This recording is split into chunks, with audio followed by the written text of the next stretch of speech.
Okay, so introduce yourself again, please. My name is Adewale Adenle. People call me Wale. I think that's more easy. Um, I was born in Nigeria a few years ago, and I've lived in many places, and I live in Florida right now.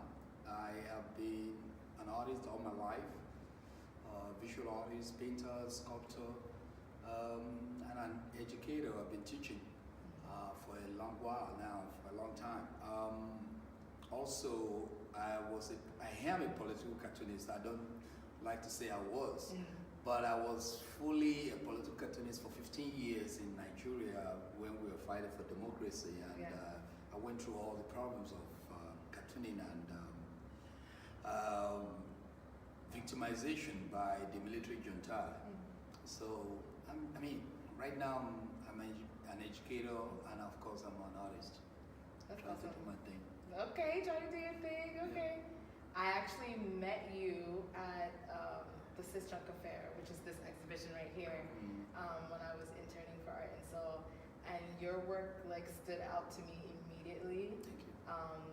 Just like the textures that you use, and then even the material. You know, we'll post up pictures soon, but like just what you decided to paint on. I was drawn to your work for this kind of like just to converse with you and kind of just get your own thoughts on this idea that for Black history we normally tell the African American story, starting with Africans, of course, it makes sense, that's their ancestors. But just how Africans have influenced so much of African American culture.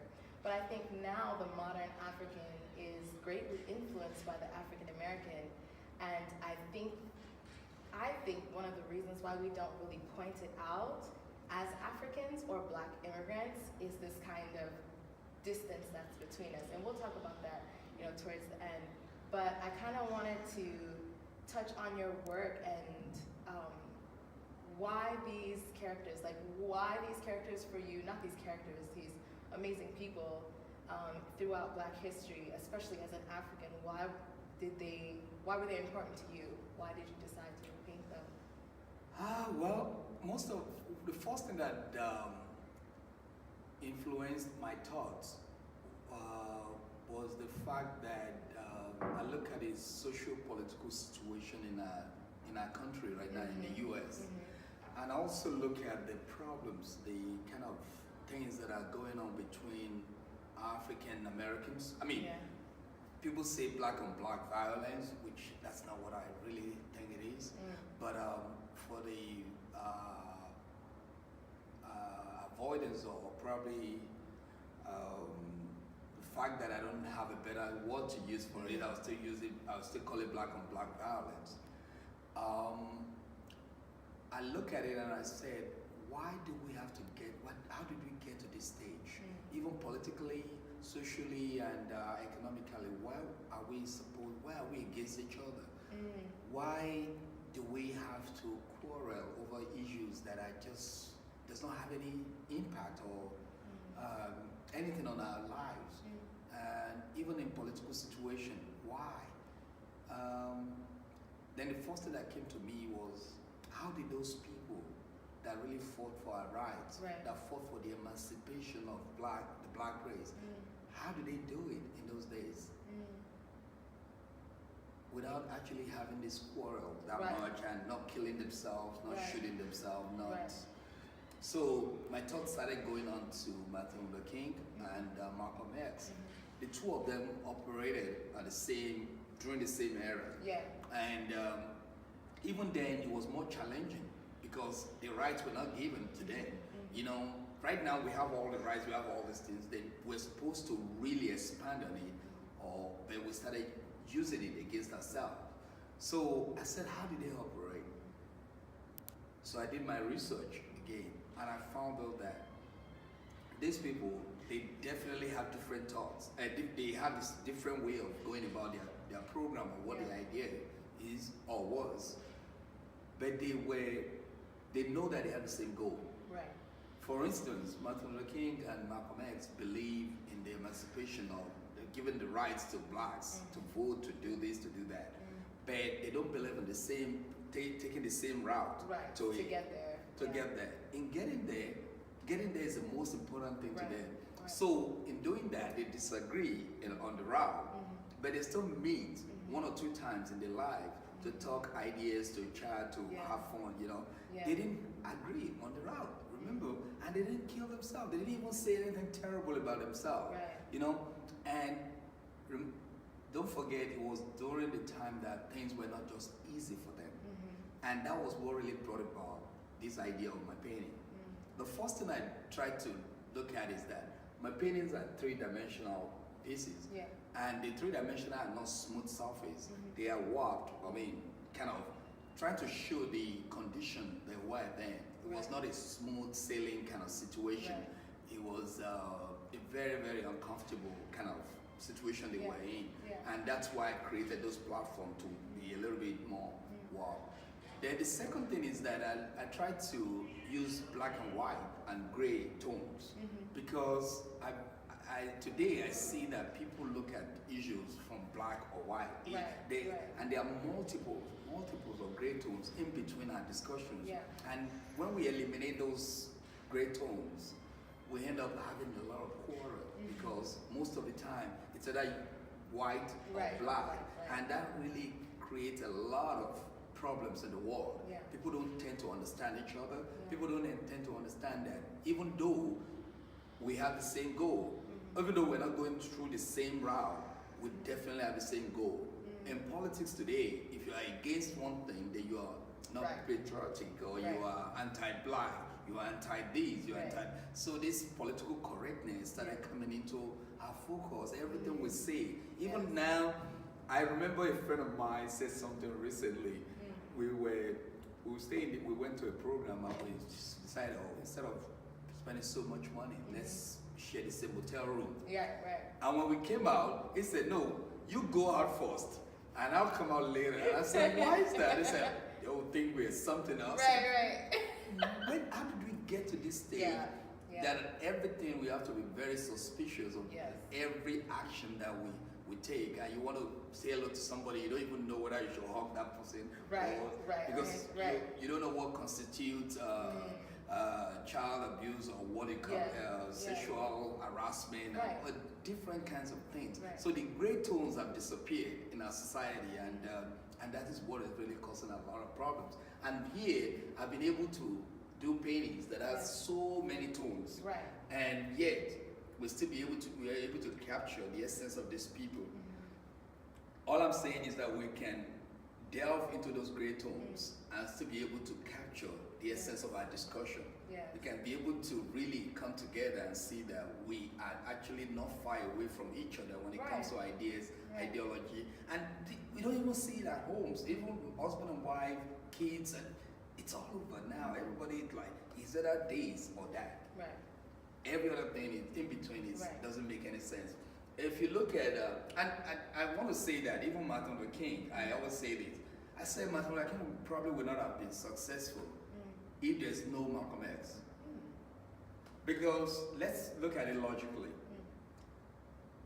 There are two alternatives here. They look at it.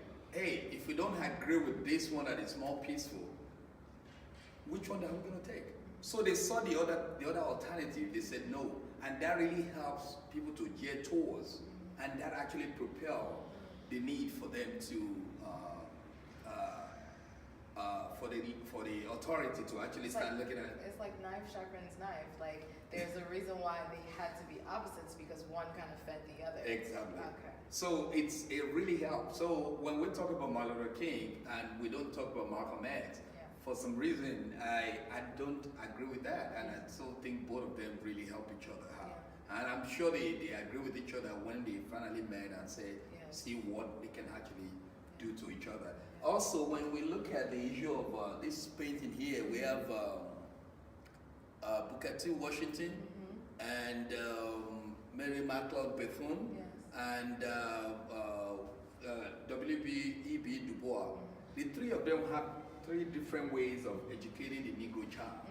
But their goal is we have to educate the Negro child. But the route has to be different. Booker T. Washington believed in going back to the leaders, to those that, well, I mean, the so-called masters, and in getting to where we're going. Yeah. Actually, was the friend to one of the president, the U.S. president then, and W. Du Bois disagreed. He believes that we should go back to our roots, just like what Marcus Garvey is trying to propagate in those days. He believes that we should just go back to our roots and start talking more about how the origin of most things, civilization and all that. Right. So they have these problems. And actually, W. Du Bois wrote a whole book, The Souls of Black Folks, almost against Booker T. Washington. And Booker T. Washington was against Du Bois. But they are still friends. Okay. They are still friends. Right. Because they know that our goal is the same, but our route is so. Right. And you know what Mary McLeod Bethune said? He said, oh, you know, the two of them are just, I'm just going to leave them alone. Right. I'm just going to sell some peanut and some, she was selling a lot of things like pies and raised money to build the first black school, which is now McLeod Bethune-Cookman University in Daytona Beach now. And she was the advisor to many presidents on education and all that. So the three of them has this different way of doing things, but they still didn't really see each other as enemies. And these are the things I wanted to say about my work, not just about their portrait. Of course, we've seen the portrait several times, we know the faces. Right. But there are some more things that we need to discuss, that some things I can bring about more conversation. I like that. I think it's the purposefulness of you bringing them together in one space on one canvas that really kind of communicates that. So what about these leaders though, kind of like, would you say like speaks to your, maybe even your country, Nigeria, or you as an African, like where do you see, maybe even in your own country's history, the influence of these African American leaders? Well, you see, I look at the time when Martin Luther King and Malcolm X were going around doing their thing. We are having our own issue in Nigeria with that word. I mean, in most African countries around that time, of course, Ghana was trying to get independence. Everybody were having a lot of issue. So, and I remember I read something when I think during Ghana independence, and Martin Luther King was there, and he was there at the independence. Yeah, the independence. I think it's one of the country, and somebody in American government they didn't recognize Martin Luther King, and they were saying. They told him and said, "Oh, I'm so happy for your independence." And Martin Luther King looked at him and said, "Sorry, I'm an American. I'm not independent yet." Wow. And so I remember I read that somewhere. I can't remember exactly where, but it means that at that time the struggle was going on. Yeah. The struggle was going on also in Africa, and especially in Nigeria too. So. The misunderstanding of ourselves actually led to so many civil war in Nigeria. For instance, the Biafran War. There are so many other wars around Africa that is. So the first thing is that in order to have peace in our lives, we have to understand ourselves. We don't have to agree. We have to understand. But when you don't understand something, how do you disagree or agree with it? Right. You just have to understand first. Right. Where is it coming from? Where is she coming from? Yeah. Then, even though I disagree with her, but I can relate with the fact that where she's coming from actually influence that kind of behavior. Yeah. And but when we refuse to understand that, then we are seeing ourselves as very superior. Exactly. Our own background, our own opinion, our own thought is very superior. So whatever he or she says, and the other person would not say, "I will not take it from you." So no, I know what I mean. I know what I want to do. What I want to do. Then the conflicts. Do you feel like that as you're speaking it reminds me of an article that I read about something called the Ethnic Project?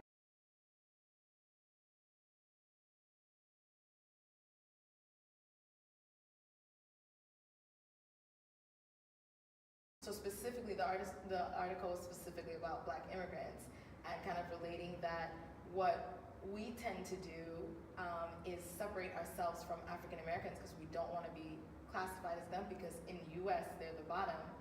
But at the same time, our struggles that we can't say we're white people or we can't even, be at that same level too. So I think it's interesting that you're, talking about like distance and, if you could kind of just.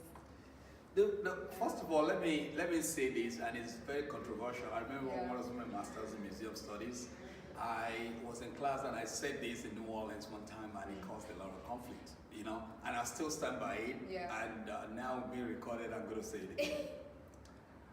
I don't think that African Americans or blacks in America should be calling themselves African Americans. I think there's a way of, I think they are changing themselves. Yeah.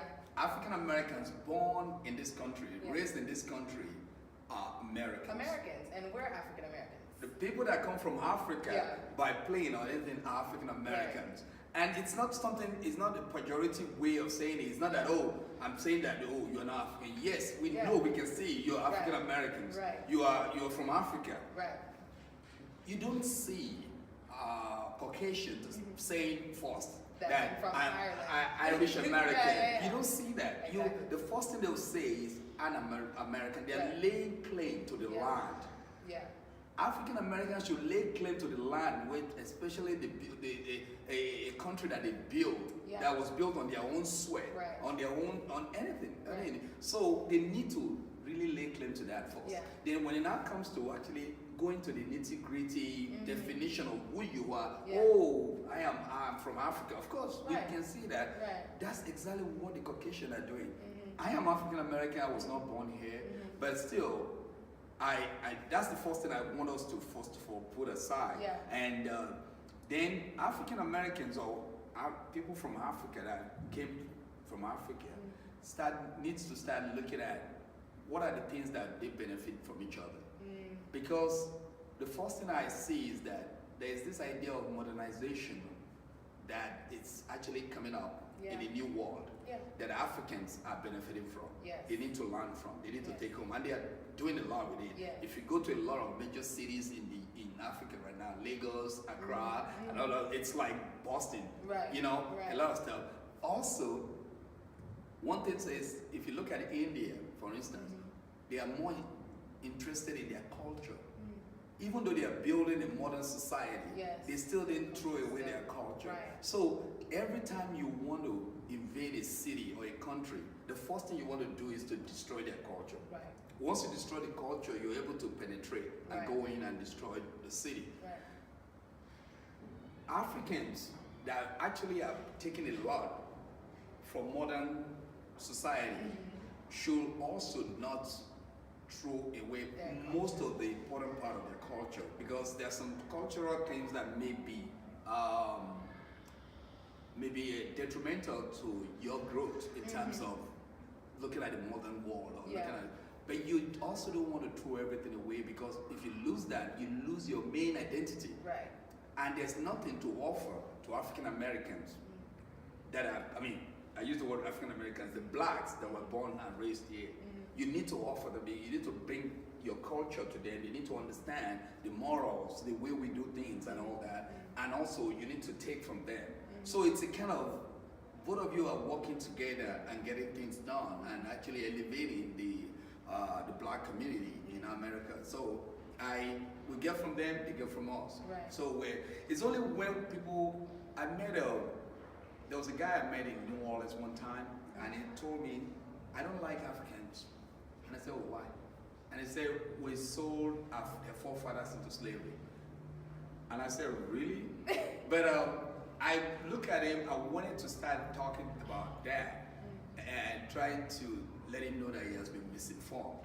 That's something that we can actually enhance, the discussion of what can we take home, what can we give to you. Right. That is something we should continue discussing and see how we can help ourselves. I agree. I think, me growing up, I think it's so funny when I was reading that article, or even when I was watching this interview with Lovey, and just understanding that no, there is a divide. Unfortunately, like whenever my parents would be talking about African Americans, it wasn't like a pleasant, a pleasant experience. And just like you said that we can give to one another, it's almost like we also take from one another. I know the divide from at least my experience and many other like first generation Africans is that on one part, they made fun of us, or like, they put us at a lower level. And then on our side though, we thought we were better than them, or better yet, we didn't understand because we didn't grow up in America the same way that they did. We didn't understand their struggle through 400 years of slavery.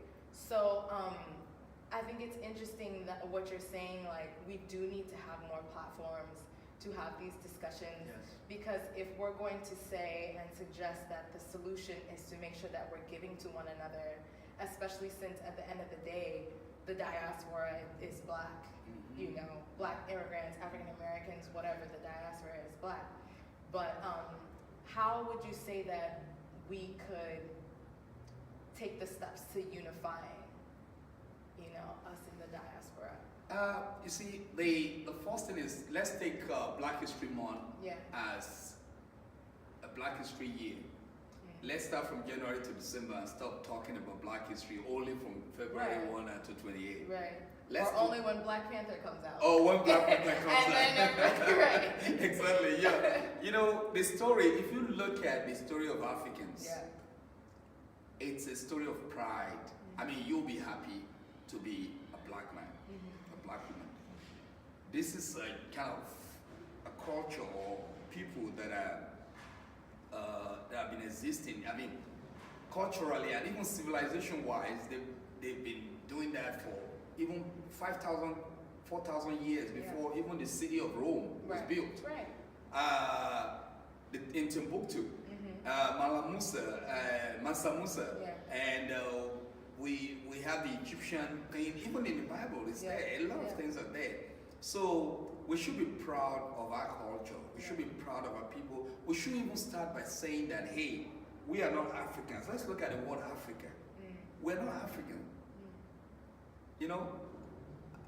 We are Akebulans. What is that? Akebulans. Akebula. That's the name of Africa. That's the real name by the Moors, the first language over there. And then the European came and gave us Africa. So there's so many things. Indians don't say Bombay, they say Mumbai. They, a lot of stuff. But we still see a lot of things that we still identify with that are actually taking a lot away from us. Yeah. We have to go into our consciousness first, number one. Number two, we need to really have a lot of discussion in our own household. Yes. Many people I've seen as an educator, I see kids, they don't even know a lot of things. Yeah. When I say, you're a Black man, you originated from Africa, they say, no, I'm from Haiti, I'm from this, I'm from that. I said, the parents didn't tell him or her. Yeah. So there are a lot of things that we need to. I remember I read a book, and when this guy was interviewed, Alex Haley that wrote Root, he said before he went to Africa, he was thinking that Africans are so standoffish, they're not good, a lot of stuff. When he got there, he was well treated. He knew that they identified more with Africa. People had this premeditated opinion or ideology about Africans before they get there, and when they get there, they found out something different. And the same vice versa too. Exactly. How, like Africans say the same thing about African Americans. Yeah, I know different names, they even have names for different kind of so many things happening. Yeah. But we need to start having this discussion. Before we can start talking about how do we have a relationship between African Americans and the Caucasian friends and family, we need to talk about Africans and those African Americans that were born here, the Blacks. We need to start talking about that. A lot of conferences, a lot of discussion, a lot of exhibition, a lot of programming, movies about that. Yeah. That's one of the things why Black Panther was so because there was this fusion of the contemporary and of course the tradition and all that's going on. All those things are things that we need to really influence influence more. Yeah. Artists have a key role to play in that. We need to start using our painting, not just for aesthetic purpose, but for us to convey this kind of discussion. And I like paintings and work that actually, maybe because I was more involved in political issues and all that, but I like paintings that doesn't just say, doesn't just decorate your chair. Oh, it fit my couch, it fit my. I want paintings that you will go home and think and why did he do that? Even if it's possible you don't like me, you hate me. Then when you get home, you're so annoyed with me, the artist. And that makes me happy because he has actually evoked that kind of consciousness in you. And that's what we should. Writers can do that. The unfortunate thing is that people don't read a lot. They like to see pictures with social media and all that. So that's why artists have a key role to play, even than writers in this situation. And of course, media people, news media, and of course, social media. And that's what's really doing the job right now. So I think we have something to do with that. Awesome. Thank you so much for coming. I appreciate it. Yes, thank you. Honestly, it was really great meeting you again. It's my pleasure. You want to share your information? People can check out your stuff. Well, again, my name is Adewale Adenle. If you put that full name on Google, you'll get my website, my last name, adenle.com, my Twitter account, all my social media, it's always having that name anyway. So once you have that name, you'll get me anywhere. I live in Pompano right now, and always, well, I say I live there. It's like I just have an address that I'm always doing one thing or the other. So I'm happy to speak with you. I always look forward to more discussion like this. Thank you. Yeah, hopefully we can create more platforms to have these discussions. Thank you. Appreciate it. All right.